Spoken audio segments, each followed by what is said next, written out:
दुनिया बहुत कॉम्प्लेक्स और इंटरकनेक्टेड जगह है। ग्लोबल अफेयर्स को समझने के लिए हमें इंटरनेशनल रिलेशंस और जियोपॉलिटिक्स की इंट्रिकेसीज को समझना होगा।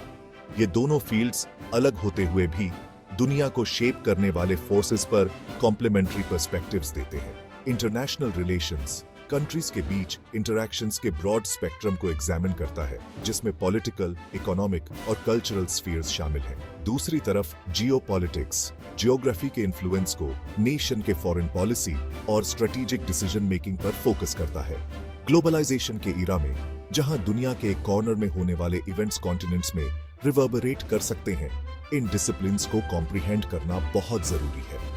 न्यू ग्लोबल पावर्स का राइज हो, नेशनलिज्म का रिसर्जेंस हो या क्लाइमेट चेंज का थ्रेट हो, इंटरनेशनल रिलेशंस और जियोपॉलिटिक्स इन चैलेंजेस को एनालाइज करने का फ्रेमवर्क प्रोवाइड करते हैं। इन फील्ड्स की फर्म ग्रास्प हमें 21st सेंचुरी की कॉम्प्लेक्सिटीज को नेविगेट करने में एम्पावर करती है।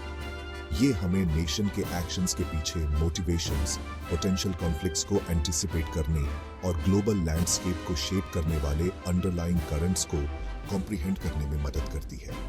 इंटरनेशनल रिलेशंस और जियोपॉलिटिक्स का स्टडी सिर्फ एकेडमिक परस्यूट नहीं है। पॉलिसी मेकर्स, बिजनेस लीडर्स और इन्फॉर्म्ड सिटीजन्स के लिए इसके प्रोफाउंड इम्प्लीकेशंस हैं। पावर की डायनामिक्स, ज्योग्राफी के इन्फ्लुएंस और इंटरनेशनल कोऑपरेशन की कॉम्प्लेक्सिटीज को समझकर हम इंक्रीजिंगली इंटरकनेक्टेड वर्ल्ड के चैलेंजेस और अपॉर्चुनिटीज को एड्रेस करने के लिए खुद को बेहतर तरीके से इक्विप कर सकते हैं। फॉलोइंग सेक्शंस में हम इन दोनों फील्ड्स की नुआंसेस में डीपर डेल्व करेंगे, उनके की कैरेक्टरिस्टिक्स को एक्सप्लोर करेंगे और कॉन्क्रीट एग्जांपल्स के थ्रू रियल वर्ल्ड एप्लीकेशंस को डेमोन्स्ट्रेट करेंगे।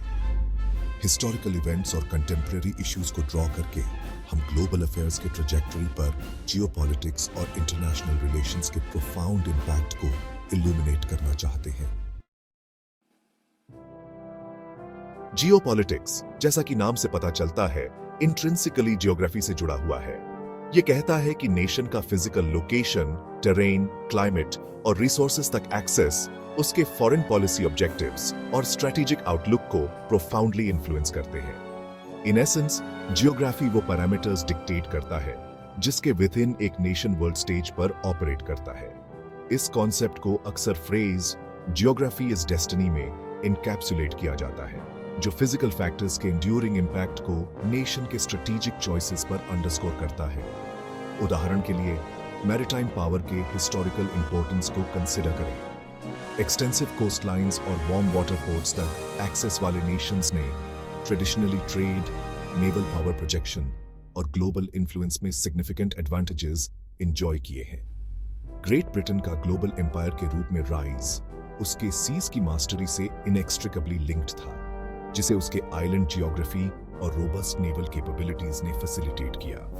कन्वर्सली, लैंडलॉक्ड कंट्रीज को अक्सर अपनी इमीडिएट बॉर्डर से परे पावर प्रोजेक्ट करने में इनहेरेंट लिमिटेशंस का सामना करना पीडीडी देता है और अपने इंटरेस्ट्स को सिक्योर करने के लिए अलायंसेस और इंट्रिकेट डिप्लोमेसी पर रिलाई करना पड़ता है। जियोपॉलिटिक्स फिजिकल फीचर्स से बियॉन्ड रिसोर्सेज के स्पेशल डिस्ट्रीब्यूशन तक एक्सटेंड करता है, खासकर उन रिसोर्सेज को जो स्ट्रेटेजिकली वाइटल माने जाते हैं। Oil, natural gas, mineral deposits और फर्टाइल लैंड तक एक्सेस नेशन के फॉरेन पॉलिसी प्रायोरिटीज को सिग्निफिकेंटली शेप कर सकता है। इन रिसोर्सेज पर कंट्रोल इकोनॉमिक और पॉलिटिकल लेवरेज में ट्रांसलेट हो सकता है, जो अक्सर जियोपॉलिटिकल कंपटीशन और कॉन्फ्लिक्ट तक लीड करता है। साउथ चाइना सी में ऑनगोइंग टेंशंस, जहां multiple Nations resource rich waters और स्ट्रेटेजिकली इंपॉर्टेंट आइलैंड्स पर क्लेम करते हैं, 21st सेंचुरी में जियोपॉलिटिक्स के एंड्यूरिंग रेलेवेंस को एग्जेम्प्लीफाई करते हैं। नेशन के एक्शंस को ड्राइव करने वाले जियोपॉलिटिकल इंपेरेटिव्स को समझना उसके मोटिवेशंस और एंजाइटीज की डीपर कॉम्प्रिहेंशन को अनलॉक करता है। ये हमें पोटेंशियल फ्लैश पॉइंट्स को एंटिसिपेट करने और रीजनल और ग्लोबल पावर बैलेंसेस को शेप करने वाले अंडरलाइंग डायनामिक्स को कॉम्प्रिहेंड करने अलाउ करता है। ज्योग्राफी द्वारा प्रेजेंट किए गए कंस्ट्रेंट्स और अपॉर्चुनिटीज को अप्रिशिएट करके हम इंटरनेशनल अफेयर्स की कॉम्प्लेक्सिटीज की मोर न्यूआंस्ड अंडरस्टैंडिंग गेन करते हैं। इंटरनेशनल रिलेशंस एक वाइडर नेट कास्ट करता है, जो ग्लोबल स्टेज पर स्टेट्स और नॉन स्टेट एक्टर्स के बीच इंटरैक्शंस के एंटायर स्पेक्ट्रम को इनकम्पस करता है, जबकि जियोग्राफी एक रोल प्ले करता है इंटरनेशनल रिलेशंस नेशंस के बीच रिलेशनशिप्स को शेप करने वाले पॉलिटिकल, इकोनॉमिक और कल्चरल फैक्टर्स में डेल्व करता है। ये स्टेट बिहेवियर के पीछे मोटिवेशंस, इंटरनेशनल कोऑपरेशन और कॉन्फ्लिक्ट की डायनामिक्स और ग्लोबल नॉर्म्स और इंस्टीट्यूशंस के एवोल्यूशन को एग्जामिन करता है। इंटरनेशनल रिलेशंस का रियल्म टॉपिक्स की एक डाइवर्स अरे को इनकम्पस करता है, जिसमें diplomacy, international law, global trade, human rights, environmental protection और ह्यूमैनिटेरियन इंटरवेंशन शामिल हैं। ये नेशन के फॉरेन पॉलिसी के पीछे मोटिवेशंस, कॉन्फ्लिक्ट और कोऑपरेशन को ड्राइव करने वाले फैक्टर्स और ग्लोबल गवर्नेंस को शेप करने में इंटरनेशनल ऑर्गेनाइजेशंस के रोल को समझना चाहता है। जियोपॉलिटिक्स के विपरीत, जो अक्सर जियोग्राफी के इंड्यूरिंग इन्फ्लुएंस पर एम्फसाइज करता है, इंटरनेशनल रिलेशंस इंटरस्टेट रिलेशंस में इनहेरेंट फ्लूइडिटी और डायनामिज्म को एक्नॉलेज करता है। उदाहरण के लिए, इंटरनेशनल रिलेशन स्कॉलर्स अलायंसेस के फॉर्मेशन में कंट्रीब्यूट करने वाले फैक्टर्स को एनालाइज कर सकते हैं, जैसे शेयर्ड सिक्योरिटी कंसर्न्स या इकोनॉमिक इंटरडिपेंडेंस। वे रोग स्टेट बिहेवियर को कर्ब करने में इंटरनेशनल सैंक्शंस की इफेक्टिवनेस की स्क्रूटिनाइज कर सकते हैं, या ह्यूमन राइट्स और एनवायरमेंटल सस्टेनेबिलिटी को प्रमोट करने में नॉन गवर्नमेंटल ऑर्गेनाइजेशंस के रोल को एग्जामिन कर सकते हैं। इंटरनेशनल रिलेशंस इंटरनेशनल लॉ की इंट्रिकेसीज में भी डेल्व करता है। डिस्प्यूट्स को रिजॉल्व करने, ट्रीटीज को अपहोल्ड करने और शेयर्ड कंसर्न के इश्यूज पर ग्लोबल कोऑपरेशन को प्रमोट करने के लिए मैकेनिज्म्स को एक्सप्लोर करता है। फैक्टर्स की एक ब्रॉडर रेंज को इनकम्पस करके इंटरनेशनल रिलेशंस इंटरनेशनल सिस्टम की कॉम्प्लेक्सिटीज को समझने के लिए एक कॉम्प्रिहेंसिव फ्रेमवर्क प्रोवाइड करता है। ये ग्लोबल डायनामिक्स को शेप करने में पॉलिटिकल, इकोनॉमिक और कल्चरल फोर्सेस के इंटरप्ले को एक्नॉलेज करता है। स्टेट बिहेवियर को इन्फ्लुएंस करने वाले मोटिवेशंस, स्ट्रेटजीज और कॉन्स्ट्रेंट्स में इनसाइट्स ऑफर करता है। अपने मल्टी फेसेटेड अप्रोच के थ्रू इंटरनेशनल रिलेशंस इंटरैक्शंस की टैपेस्ट्री को इल्यूमिनेट करता है, जो ग्लोबल लैंडस्केप को डिफाइन करते हैं। Section 4 case study the Ukrainian conflict. Ukraine में ऑनगोइंग कॉन्फ्लिक्ट जियोपॉलिटिक्स और इंटरनेशनल रिलेशंस के बीच इंटरप्ले को एग्जामिन करने के लिए एक कंपेलिंग केस स्टडी प्रोवाइड करता है। फरवरी 2022 में रशिया के यूक्रेन पर इन्वेजन को जियोपॉलिटिकल और इंटरनेशनल रिलेशंस लेंसेज दोनों के थ्रू एनालाइज किया जा सकता है, जो इस क्राइसिस को शेप करने वाले फैक्टर्स के कॉम्प्लेक्स इंटरप्ले को रिवील करता है। जियोपॉलिटिकल पर्सपेक्टिव से रशिया के एक्शंस उसके historical anxieties regarding his western Borderland से ड्राइव होते हैं। यूक्रेन, एक वास्ट कंट्री जो वेस्ट में रशिया को बॉर्डर करता है, लॉन्ग टाइम से रशिया और नेटो के बीच बफर जोन के रूप में सर्व करता रहा है। 2014 में रशिया का क्राइमिया का एनेक्सेशन और 2022 में यूक्रेन का सब्सिक्वेंट इन्वेजन यूक्रेन को वेस्टर्न ऑर्बिट में फर्दर ड्रिफ्ट करने से प्रिवेंट करने के डिटर्मिनेशन को रिफ्लेक्ट करते हैं।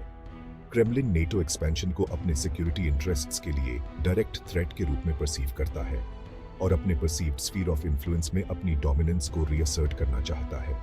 However, Ukrainian conflict purely geopolitical analysis की लिमिटेशंस को भी हाईलाइट करता है।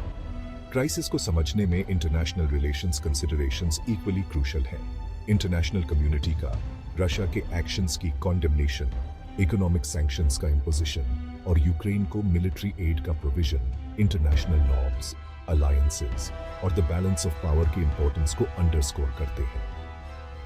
कॉन्फ्लिक्ट ने इंटरनेशनल ऑर्डर के फ्यूचर, इंटरनेशनल इंस्टीट्यूशंस की इफेक्टिवनेस और क्राइसिस को रिजॉल्व करने में डिप्लोमेसी के रोल के बारे में एक ब्रॉडर डिबेट को भी स्पर किया है। यूक्रेनियन कॉन्फ्लिक्ट जियोपॉलिटिक्स और इंटरनेशनल रिलेशंस की इंटरकनेक्टेडनेस को अंडरस्कोर करता है, जबकि जियोग्राफी रशिया के सिक्योरिटी कंसर्न्स को शेप करने में रोल प्ले करता है। इंटरनेशनल नॉर्म्स, अलायंसेस और ग्लोबल पावर की डायनामिक्स कॉन्फ्लिक्ट की ट्रेजेक्टरी को समझने में इक्वली सिग्निफिकेंट है। यह case study complex global events को एनालाइज करने में जियोपॉलिटिकल और इंटरनेशनल रिलेशंस पर्सपेक्टिव्स दोनों को कंसिडर करने के इंपॉर्टेंस को डेमोन्स्ट्रेट करता है। Section 5. Conclusion. Two sides of the same coin. Geopolitics और international relations mutually exclusive disciplines नहीं है। Instead, वे global affairs को shape करने वाले forces पर complementary perspectives represent करते हैं। जियोपॉलिटिक्स नेशन के स्ट्रेटेजिक आउटलुक पर जियोग्राफी के इंड्यूरिंग इन्फ्लुएंस को समझने के लिए एक फ्रेमवर्क प्रोवाइड करता है, जबकि इंटरनेशनल रिलेशंस इंटरस्टेट रिलेशंस को शेप करने वाले पॉलिटिकल, इकोनॉमिक और कल्चरल फैक्टर्स के ब्रॉडर स्पेक्ट्रम को इनकम्पस करता है। दोनों फील्ड्स द्वारा ऑफर किए गए इंसाइट्स को अप्रिशिएट करके हम इंटरनेशनल सिस्टम की कॉम्प्लेक्सिटीज की मोर न्यूआंस्ड अंडरस्टैंडिंग गेन करते हैं। हम स्टेट बिहेवियर के पीछे मोटिवेशंस को बेहतर तरीके से कॉम्प्रिहेंड कर सकते हैं, पोटेंशियल कॉन्फ्लिक्ट्स को एंटिसिपेट कर सकते हैं और ग्लोबल डायनामिक्स को शेप करने में जियोग्राफिकल और नॉन जियोग्राफिकल फैक्टर्स के इंटरप्ले को अप्रिशिएट कर सकते हैं। इंक्रीजिंगली इंटरकनेक्टेड वर्ल्ड में जहां ग्लोब के कॉर्नर में होने वाले इवेंट्स के फार रीचिंग कॉन्सिक्वेंसेस हो सकते हैं, पॉलिसी मेकर्स, बिजनेस लीडर्स और एंगेज्ड सिटीजन्स सबके लिए जियोपॉलिटिक्स और इंटरनेशनल रिलेशंस की फर्म ग्रास्प एसेंशियल है। ग्लोबल लैंडस्केप को शेप करने वाले फोर्सेस को समझकर हम 21st सेंचुरी के चैलेंजेस और अपॉर्चुनिटीज को बेहतर तरीके से नेविगेट कर सकते हैं।